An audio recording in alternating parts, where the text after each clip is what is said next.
Oh yeah, she's sad. outlived her daughter and her granddaughter. True. That is. I just don't like her. I just don't like that woman. I don't know why. I just don't like her. She seems like a bitch. I'm sorry. I just don't like her. Every time I've seen her, I don't like her. And how she was portrayed in some movie, I saw her in some movie too. She was portrayed like a big old cunt, and I don't know. I don't like her. Sorry. But no, it is sad, though, that she did lose her daughter. That's true. And it's hard for a parent to lose their child, especially, she's still kind of young. And to lose her kid that young, that's sad. It's very sad. I agree. And isn't it supposedly reported that... Now, this is alleged, so I don't know how true this is, but it was saying that... What's the guy's name that she was dating? Gordon? I don't remember his name, but yeah, what about him? Okay, well, they were saying something that if she would have passed away, they was going to supposedly charge him with murder or something like that. Mm-hmm. Well, yeah. I heard that. I heard a couple things. One thing I heard was that he supposedly could have tried to kill her to get her money, but he wasn't in the will, so I'm not sure what that was about. How would that have even made sense to him for him to have killed her? What would have been his motive to kill her? You mean saying it was an accident, or saying it was for money? I'm assuming money. But he wasn't in the will, so right. He must have known. He was close to their family that he wasn't in the will, and I heard at one point that they were married, but they never really got married or something. It's apparently like a common law. Well, that doesn't count. That doesn't count. No. Right. Okay. Well, so but I mean, they are investigating it as a homicide at this point.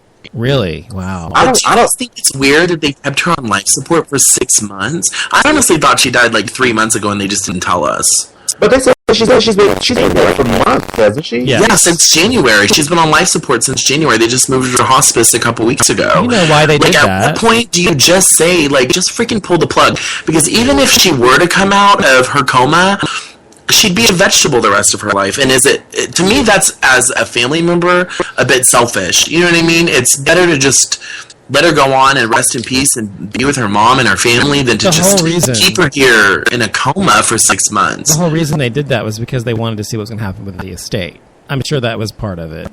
Unfortunately, which is very selfish and wrong. Fucking selfish. But come on, these people are... Yes, it is selfish and wrong, but would you really put it past them? I wouldn't. I'm sorry, I wouldn't. I wouldn't. Especially Sissy Houston. So yeah, but their family is odd, so I have to agree with you. I wouldn't put it past them. Yeah, so. Well, that's sad, but she did die, and I didn't even know she died. I thought she died long ago. I didn't know she was still on life support. I was like, what? Yeah, sad. I did have a question about Madonna, and my question was this. I was on Periscoping, of course, and noticing that people in y'all's age range don't really know Madonna that well. I mean, you're gay, you know him, I know you love her too, but not Jason, but I mean Christian. But how is it possible you don't really... I talked to somebody who was like a 21-year-old, and I said, do you know Madonna? And he's like, yeah, I know who she is, but I've never listened to her music. Never heard a Madonna song? He's like, oh, maybe once or twice, but I've never really listened to it. I'm like, so for me, of course, I'm a huge Madonna fan. That's just fucking crazy. But to me, it's like saying, like the 60s, you've never heard a Beatles album. You know what I mean? Right. It's but there are some people who have never heard a Beatles song. But no, I don't mean now, but I mean necessarily like in the 60s. At the time. Yeah.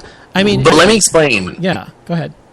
I remember it very distinctly. The first time I heard Madonna, it was Papa Don't Preach, and my nanny, who picked me up from school, she had like the Greatest Hits album, the whatever collection. The Immaculate Collection. Thank you. And she turned it on one day, and of course, the young queen in me was like living for this song. And so then she gave me the CD, and I listened to it. And I remember that was around the time I was maybe like 3rd or 4th grade. Mm-hmm. So at that point, I had never heard Madonna until this point. Yeah. And then from then moving on, like early 2000s, that's around the time like what music came out, or not? No, 2000s was music. Yes. And then so I remember seeing that on the TV, but after that, any other time throughout my adolescence, around when I was like in junior high, was when Confessions came out. Mm-hmm.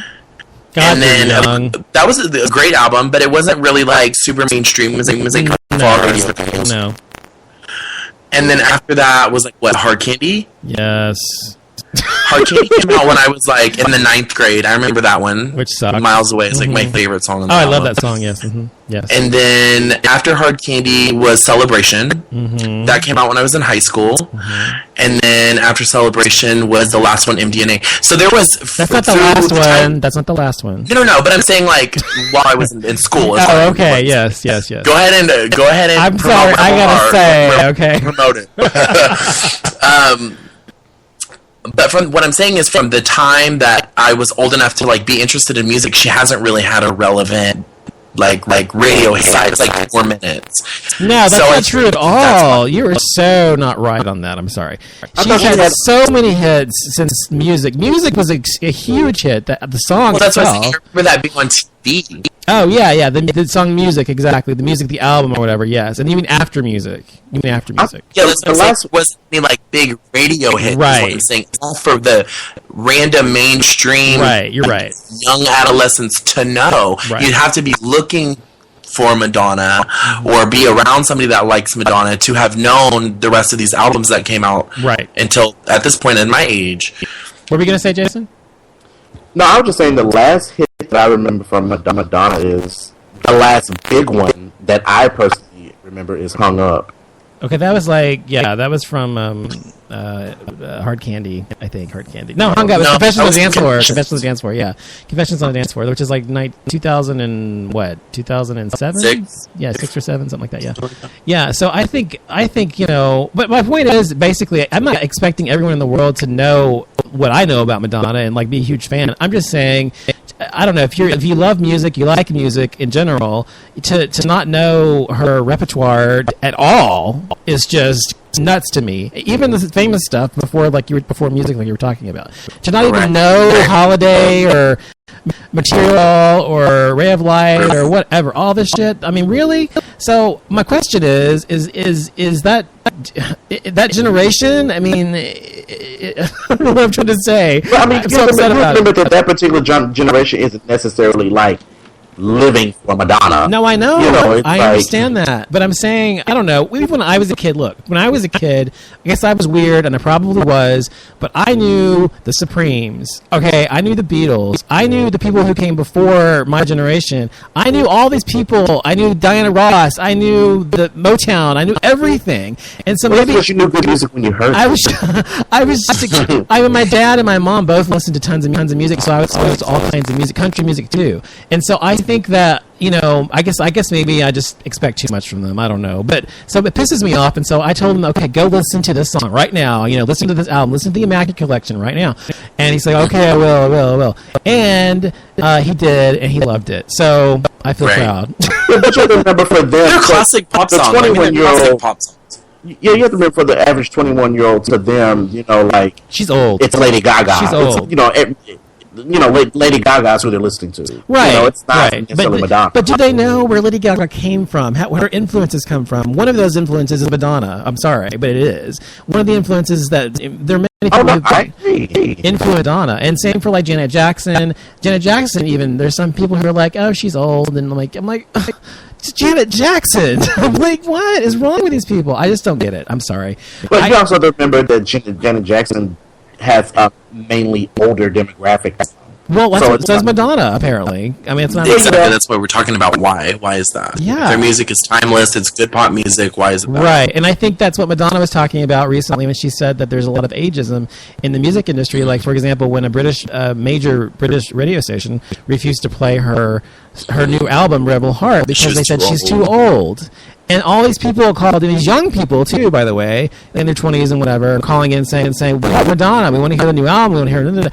And so eventually I think they recanted, I can't remember. But the point is, there is ageism. And so as we get older, it's like we become irrelevant. And I don't really understand that. I've always looked at people older than me to learn from them and whatever. So maybe, like I said, I'm just weird. But are you guys like that? Or do you think that people as they age or just become irrelevant? No, I agree. I mean, I just feel. I mean, people who want to listen to the type of music that they are with or currently listening to or whatever they're growing up listening to. Mainstream. I mean, yeah, and unfortunately, I mean, Madonna isn't.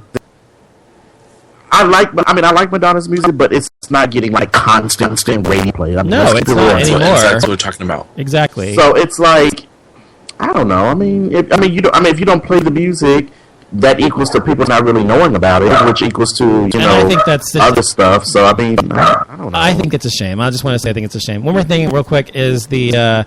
Did you see the male sex dolls? Have you seen those? No. No. There's this article on Queerty about them, and they're called synthetics, synthetics, and they look like real people. I'm not kidding you. They look real, and they're made of like. Have you seen that? This was like on TLC once, but with chicks. Oh no, but these are male dolls with penises and balls and hair and faces, and I mean they look just like. I mean seriously, if you saw them in picture, you probably think there's almost. Anyway, the hair on her chest, everything, human hair. Anyway, but these are real, and so I was thinking, why would a gay guy really need a doll? Because men are men. Pretty much anybody, I don't care what you look like. If you're a gay guy, I don't care what you look like. Fat, skinny, nerdy, jock, whatever you are, you can probably find somebody to have sex with you.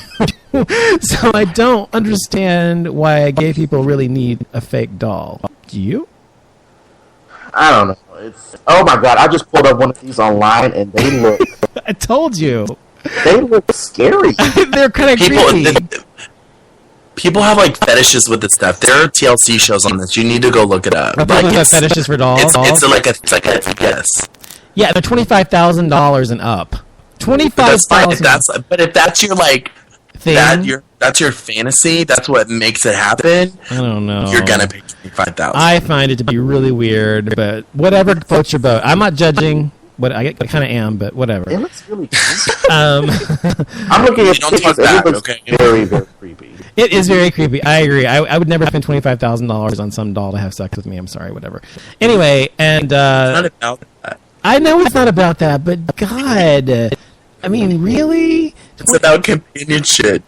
Companionship with someone that doesn't talk back to you? I don't think so. It's about a big fake dick. Is what it's about. Whatever. Anyway, so do you have anything else you want to talk about before we go, guys? Anything you want to chime in on before we leave tonight's show? I'll just say, just a little shout out. I don't know if you guys know her, an artist that I'm like obsessed with right now. I worked with her last year, but her album's about to come out. Mm-hmm. Her name's Melanie Martinez. Go look her up. She's really cool. Her album's about to come out. She's got like 4 songs out right now. You'll love it. It's like pop with kind of like a twisted edge. Melanie Martinez. Yes, she's amazing. Her new single "Soap" is on iTunes right now. Soap. Okay, I will check it out. See, I it's like very music. like gay. You'll love it. Oh, thanks. You must know me. Okay, Soap. Oh, got it. By the way, I'll just shout out to an artist I like. I discovered from somebody called Broods. Have you ever heard of Broods? Probably not. Great couple from New Zealand, and they have really good kind of chill music. It's really awesome, and they're actually really big there, but just coming here. So Broods, Broods. Who do you want to promote, Jason? Anybody, any artists that we may not have heard of that you might want to tell us about? There is an R&B group that I just recently. Y'all know I'm an R&B kind of guy. That's fine. I like R&B. But there is a group that I recently. Just recently found. They're called The Internet. The Internet. Okay. Yes, and it's very R&B soul-like because I'm a very R&B kind of guy. Are they like young, or is it a group? Is it one person? It's like a group. Okay. It's a group. I'll check it out. I know the lead singer is a lesbian. I know that. Awesome. I love it. But yeah, it's just really neat. You have to check it out. They're called The Internet, just like the Internet. Okay. And I don't know if you just Google them. I think they're called like The Internet Music or something like that. Are they on like iTunes? Yeah, they're on iTunes. They actually have an album out. They actually formed in 2011. So their most recent album came out a few months ago. And I recently found them I was on Spotify, and it was like, oh, if you like this person, check out this person. Right. I never heard of them. So, and I listened to it. I listened to the album like all day. Wow. It's one of those albums you can just press play and just let it play straight through. Well, I'll listen to both them and Melanie Martinez, man. Cool. I'll check them out. You don't need to listen to Broods, though. Whether you like them or not, just listen to the first song or something. I Yeah, but don't you love it when you find a new artist you've never heard of and you just love their music and you just listen to the whole thing like that? That's awesome. Yes. Yeah, it was like a coincidence because I had gotten an email about Melody Martinez from Atlantic Records last year when she was just kind of like starting out, and I listened to the music. I actually enjoyed it, and I've been a fan ever since. So I'm super excited for the rest of her album to finally come out. Awesome. Well, I will check it out, and I will report back to you next week on both of those groups. And both of you need to listen to Madonna's album, Rebel Heart. Everyone else listening to us too, by the way. Ghost Town? No, for